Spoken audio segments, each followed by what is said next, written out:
खैबर पख्तूनख्वा से असला कराची लाकर क्रिमिनल्स को फ़रोख्त करने वाला मुलजिम गिरफ्तार। इस सिलसिले में एसएसपी की माड़ी captain retire Faizan Ali press conference करते हुए क्या कह रहे हैं, आइए सुनते हैं। बेसिकली ये हमारा जो एंटी स्ट्रीट क्राइम सेल है जिसको हेड राजा खालिद सब इंस्पेक्टर कर रहे हैं, उसने बेसिकली एक कार्रवाई की थी और ये कार्रवाई इतनी इंपॉर्टेंट थी, मैं समझता था कि एक प्रेस को हम इसके ऊपर ब्रीफिंग दें। बेसिकली हमारे पास एक इन्फॉर्मेशन थी कि एक वेपन सप्लायर जो वेपन की तरसील करता है और ना सिर्फ कराची में बल्कि वो दूसरे सूबों से ला कर जो है वो कराची में तरसील करता है और बेचता है, और जो स्ट्रीट क्रिमिनल्स इनको ख़रीदते हैं उसकी इन्फॉर्मेशन पे हमने एक कार्रवाई की। उस कार्रवाई में हमने एक आदमी गिरफ़्तार किया, हुमायूं खान पठान, जिसके वालिद का नाम दिलावर ख़ान है। और जब हमने उसको गिरफ़्तार किया तो उसके कब्ज़े से हमें 10 9mm पिस्टल मिले और इसके साथ साथ तकरीबन 600 से 600 प्लस 9mm के राउंड्स मिले, जिनको आपको बाहर डिस्प्ले किया था, आपने देखा भी है। फिर हमने चाहा कि इसको फिर हमने कहा कि इसको इंट्रोगेट करें ताकि ये पता चले कि पूरी सप्लाई चेन जो है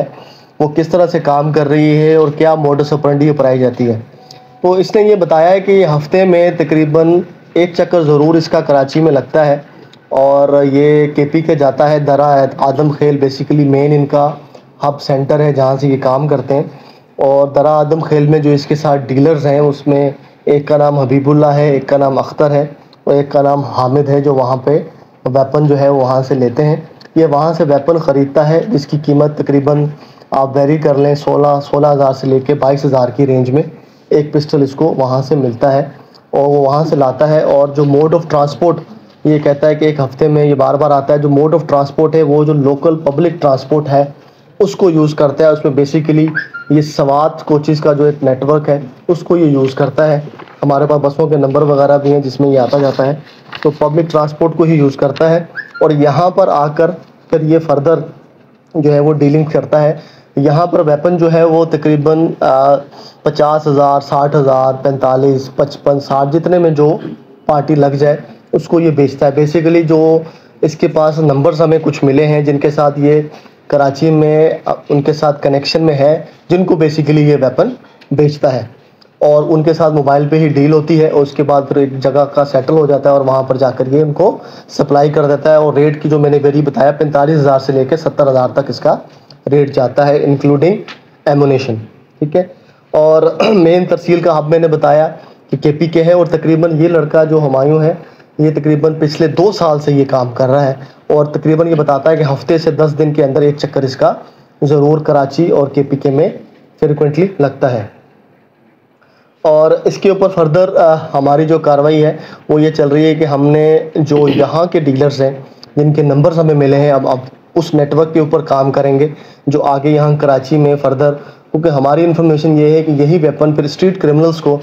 जो कराची में ऑपरेट करते हैं हमारे इलाके में या बाकी डिस्ट्रिक्ट्स में, उनको ये वेपन सप्लाई का एक मेन जो था वो सप्लायर था और इसका फिर आगे नेटवर्क है। अभी उस नेटवर्क पे काम करेंगे और इंशाल्लाह जो हमारे पास नंबर आए हैं कोशिश करेंगे कि वो पूरा गैंग का गैंग हम बस कर सकें। इसके साथ साथ जो ये हमें वेपन मिले हैं और ये जो है एक्यूज़ जो हमने पकड़ा इसको हम CTD को भी इसमें हम ज़रूर बताएंगे, क्योंकि CTD जितने भी वेपन्स आजकल रिकवर हो रहे हैं उनकी फोरेंसिक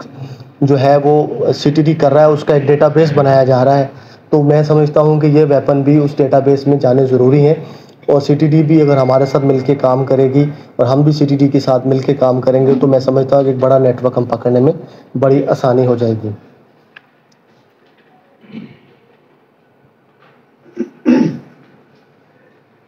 इसके अलावा जो ये लड़का पकड़ा गया इसका क्रिमिनल रिकॉर्ड देखें तो एक हैदराबाद में इसके खिलाफ FIR हुई है,